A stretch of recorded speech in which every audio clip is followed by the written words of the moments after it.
These days, you're lucky to get any change from 51 Rand for a loaf of bread, milk and a half dozen eggs, or even perhaps 2 litres of petrol.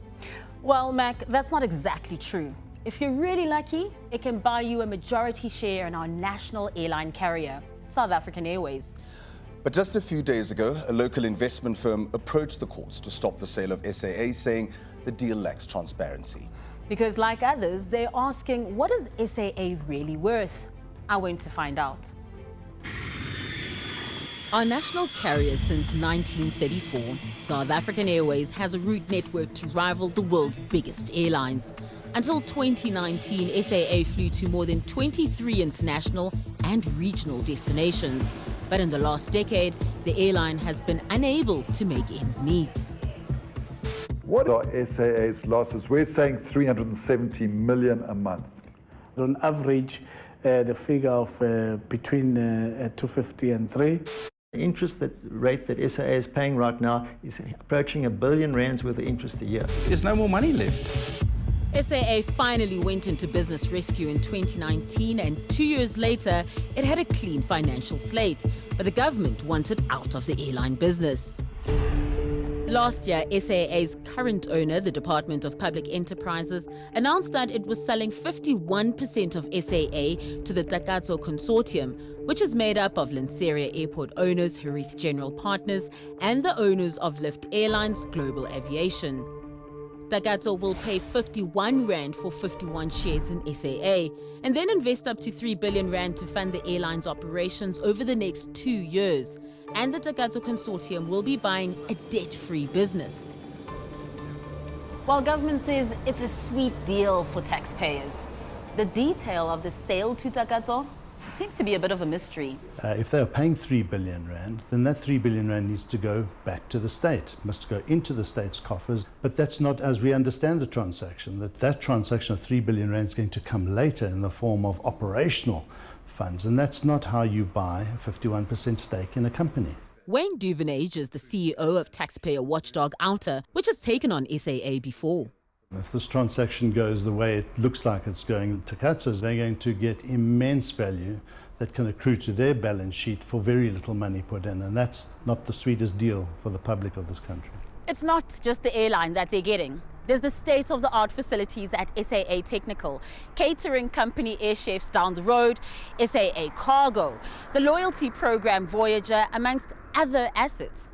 But it seems there are conflicting figures about how much all of this is actually worth.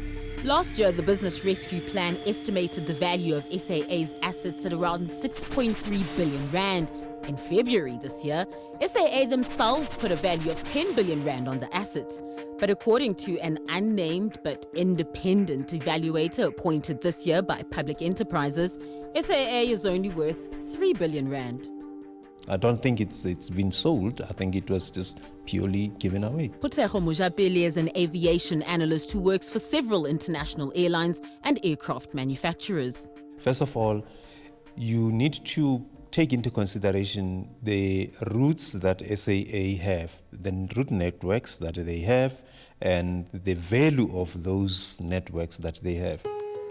The value of an airline goes beyond its physical assets. The right to fly a particular route between destinations has substantial commercial value for SAA, but its assets like the departure and arrival slots at airports that are bought and sold for millions, and the airline owns slots at several global airport hubs. These are value slots that SAA has. These are routes that SAA own. They can rent it, they can outrightly sell, that's money. SAA's rates and taxes bill shows that the property at its Kempton Park head office alone is worth more than 1.4 billion Rand. So how did you arrive to the 3 billion? It doesn't make sense. So, is the deal fishy or not? We headed to the Department of Public Enterprises to get some answers. But we were required to interview the Acting Director General of Public Enterprises, Jackie Moleli, and Advocate Melanchthon Magobe, the Deputy Director General of Legal Assurance and Governance, at the same time. The interview was supervised off camera by the department's head of communications. Was SAA bought for 51 Rand by 𝗀𝗃𝗀𝗃𝗀𝗃? I have to put it on record that SAA was bought for 3 billion 3,051 rand. The evaluation of the business was done and the asset evaluation came at 3 billion. So it is 3 billion worth of the assets. So Takatso will be paying for that 3 billion through what is called a preference share system. A preference share system means that once SAA is profitable, the state gets first dibs on any profits. The first 3 billion of the profit are coming to government because why? They are paying for the assets of SAA that they will be taking. Government will only get that 3 billion rand if SAA makes a profit under its new management, and we know SAA's history of losses. Anybody who goes to a shop and buys something, when you put up a proposal to purchase something, you need to have the resources in place to justify the purchase. You don't wait for the business to start making money and then take the dividends out of that and then start paying with the money. That's not sale. In fact, it sounds more like SAA is paying towards its own purchase price with profits. And it seems like this is how public enterprises then arrived at a vastly different number. Once the business is profitable, you get a further 3 billion. So effectively, they're investing 6 billion into SAA.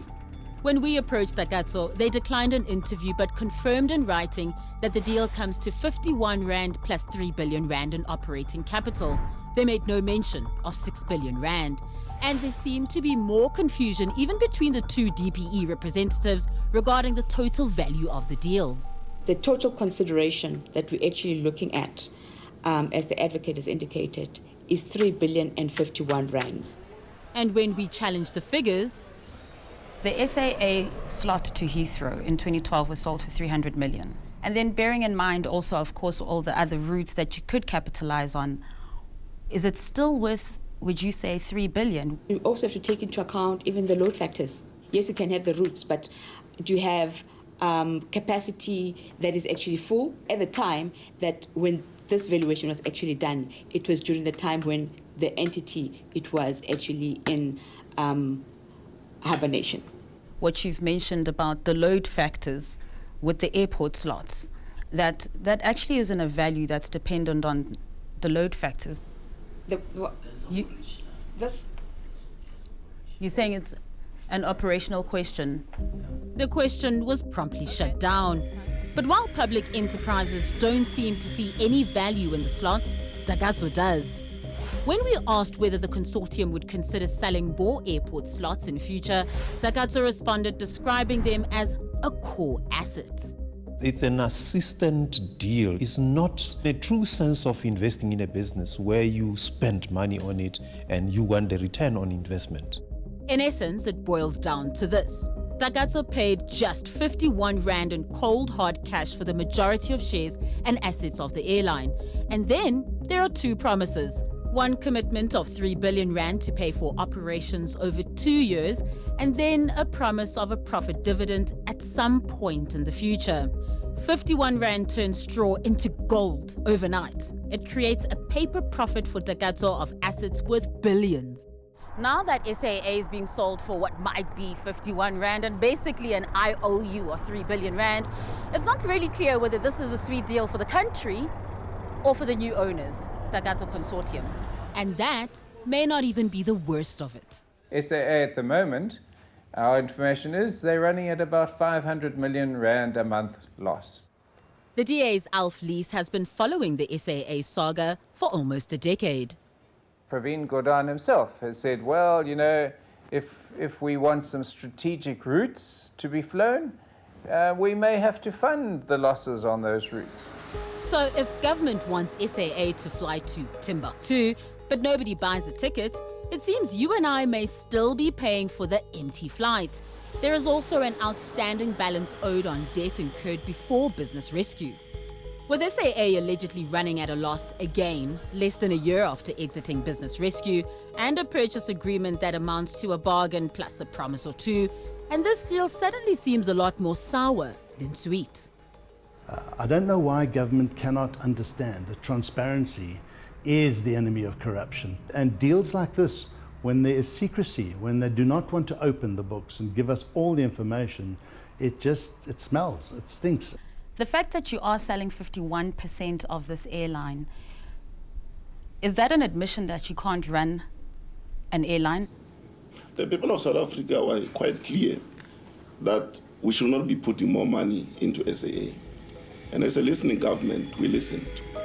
And with the new ownership structure in place, taxpayers will know soon enough whether this deal was sweet for them. Thank you for watching our stories here online, and please subscribe below to become part of our YouTube community and be notified when we upload our latest content.